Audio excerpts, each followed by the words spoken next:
What do you get when you take that scoring ability, that smooth game, and those dance moves? With all of that together, you get the greatest shooter of our time, the assassin on the court, Stephen Curry. An incredible basketball player, Stephen is also the most savage one out there. Stay tuned to see exactly how he humiliates his opponents in this video. First up, Stephen Curry's game. He's one of the best pro athletes of our time. Not just that, but he's one of the most likable and funniest NBA players. You can see him clowning around all the time, making funny commercials, and jumping into other players' interviews with mischief on his mind. Just watching him will make your day brighter. Stephen has been drafted 7th overall by the Golden State Warriors back in the 2009 NBA Draft, and quickly became the franchise's star player. Fast forward 12 years later, he's a 7-time All-Star, a 5-time member of the All-NBA team, 2-time MVP, the only ever unanimous MVP, and a 3-time NBA champion. On top of all that, he has a lot, and we mean a lot of moments where he's embarrassed others. Speaking of that, let's dive into the 8 times Stephen Curry has humiliated his opponents. Starting with number 8, the 2018 NBA Finals. First off, we're heading back to the 2018 NBA Finals, where Stephen was arguably playing his best finals series ever. He was straight up unstoppable. But in Game 2, Stephen was having a mediocre game by the end of the third quarter, and just after the quarter ends, Stephen does one of the most savage things we've ever seen from him. Stephen Curry, at 6'3", stood up face-to-face with 6'10" Kendrick Perkins. He looked him straight up and down and told him, "You ain't playing tonight." Now that was some serious bone-picking right there, folks. Perkins was stunned and silent. But it all started because Stephen thought Perkins had allegedly tried to trip him when he was playing in the court and passed by. The things Perkins was saying back to Stephen, though, really backfired. Perkins told Stephen to chill out and that it'd be weird if he'd make him smell his cologne. Perkins made everything worse for the Cavs, since because of that, after having such a mediocre game,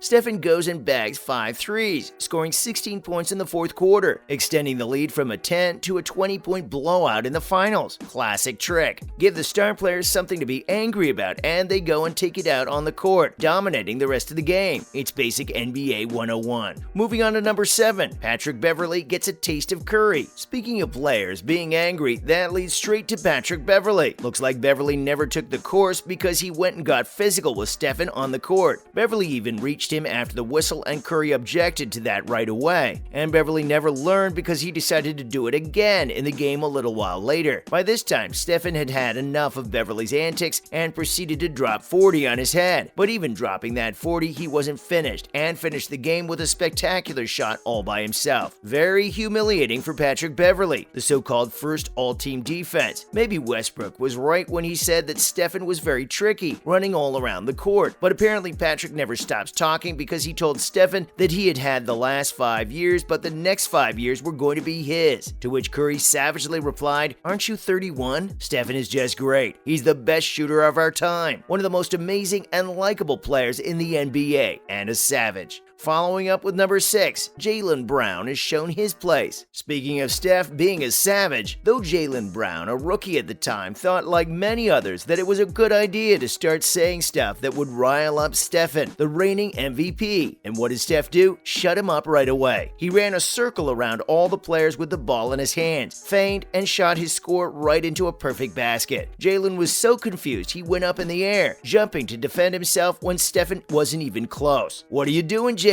He's not even over there." Stephen hit that buzzer beater, all the while yelling, "Oh yeah," and pointed to Jaylen after he made the shot. Just absolutely savage. He even made the keep talking gesture with his hand afterward. And in fact, Jaylen kept talking. Can't a guy learn? After the game, during an interview, Jaylen was asked about the whole interaction. He called what Stephen did cute, and Stephen never forgot that. He had a bone to pick now. In the very next season, the next time they played, Stephen decided to drop 49 on Jaylen and the Celtics. We all know Curry has some of the best handles in the league. And with having some of the best handles, over time you're going to take ankles anywhere and everywhere, and sometimes even a whole team's ankles. When you see it in the clips with Curry zooming left and right and running them in circles, you just know Stephen owns them all. Up next, number 5, Chris and Stephen neck to neck. And in that same season, Curry does it again to one of the best point guards we've ever seen, dribbling and doubling behind backs and shooting those scores again and again. It's incredible to watch. Probably not great for the opponent team though. How humiliating. They're left scrambling to find where the ball even went. Steph had really crossed up Chris in one of these without him even knowing it, and even had him slipping, grabbing to the floor in the middle of the game. How does Stephen even manage to do this? And to the point guard god. Stephen and Chris had a chance to speak about the whole thing together last year and had a great laugh about it. Chris said in the video of himself on an Instagram story that he did with Stephen that there were a lot of people talking about the ankle breaking, commenting on him running behind the backs and all of it. Chris said, "Listen, Stephen got me really good." And Stephen responded to that by saying that the funniest part was how many times they've all been dropped, and that Chris hadn't dropped him even 3 times, and that others dropped him too, like Brandon Jennings in Stephen's rookie year. But Chris went on to say that it made his drop so much worse because he's played defense for so many years. Stephen didn't just make the shot, he got him good. Moving on to number 4, Stephen against the Clippers. But this isn't the only time Stephen has put people on skates. Dribbling that ball on the court, Stephen is a madman, having everyone spin circles around him. He's probably one of the toughest players to catch. Zigzagging at lightning speed, he shoots scores like nobody's business. Obviously, Stephen has hit a lot of half-court shots in his time, but when it's against the Clippers, at this point it just feels wrong. The number of times he does it in the game. He really hits those half-court shots when running around the whole court and even took a dolphin dive like it was Black Ops 1. We think it can officially be said that Stephen owns the Clippers. This guy won't give them a break. It's just embarrassing for them at this point. Up next, number 3, sprained ankle? No problem. Over the years, Curry has hit many game winners, but the game right here was different. It started off so casually. Curry only had 15 points going into halftime. The second starts and disaster strikes. Steph sprains his ankle and signals for a foul and heads immediately to the locker room. Steve Kerr even suspected that Stephen would be done for the game, but luckily enough, Stephen felt the sprain wasn't too bad and was able to come back in the game at the 5-minute mark of the third quarter. The rest of the game showed us all exactly why this guy is the best shooter of all time and why he was rightfully the reigning MVP. Stephen hit 3 after 3, but the game still went into overtime, and by then Stephen already had 43 points and made 11 threes. What happened after that was probably the most iconic and savage shot anyone will ever see. It even made KD want to switch teams. With 6/10 of a second remaining, he shot the most incredible shot ever seen in basketball history with a sprained ankle. Wow, he really did that. He really pulled up from the logo and bagged that 3 for the win. That has to be the most humiliating defeat ever. He's so amazing. Following up on number 2, the Raptors get served. Back in 2013, we don't know why this kind of stuff only happens to the Raptors, but it does. In one of the most humiliating games ever for them, the Raptors were up 27 points exactly 3 minutes into the third quarter. And after that exact moment, Stephen decided to turn on takeover mode. He scored 23 points, dished out 6 assists, and picked up 3 steals. All after that moment, point after point after point. He led his team to one of the most amazing comebacks and ultimately made the Raptors lose by 9. Seriously, if at any point an NBA team is up by 27 points and ends up losing by 9, that team has had a humiliating defeat. This team was calling for it, and the next season, they traded Rudy Gay and ended up becoming better for the long haul. So hey, you never know. Stephen may have actually helped the Raptors become a better team. Finally, number 1, bone to pick with the referee. In a game against the Minnesota Timberwolves, the game was tied and Kevin Durant hit a shot to possibly send the game into double OT, but the referee called the foul on the floor when it probably should have been one, since he quickly caught it and rose up for the shot right away. So unfortunately, the shot didn't count, but it was still their ball. The ball gets impounded to Curry. He gets it, steps back, and shoots a flawless shot into the basket, and then pointed directly to the referee. Yep, that's Curry for you. That's all for today's video. What do you think about Curry's game? Let us know in the comments below. Don't forget to like this video and subscribe to our channel for more exciting content in the future. Thanks for watching. See you next time.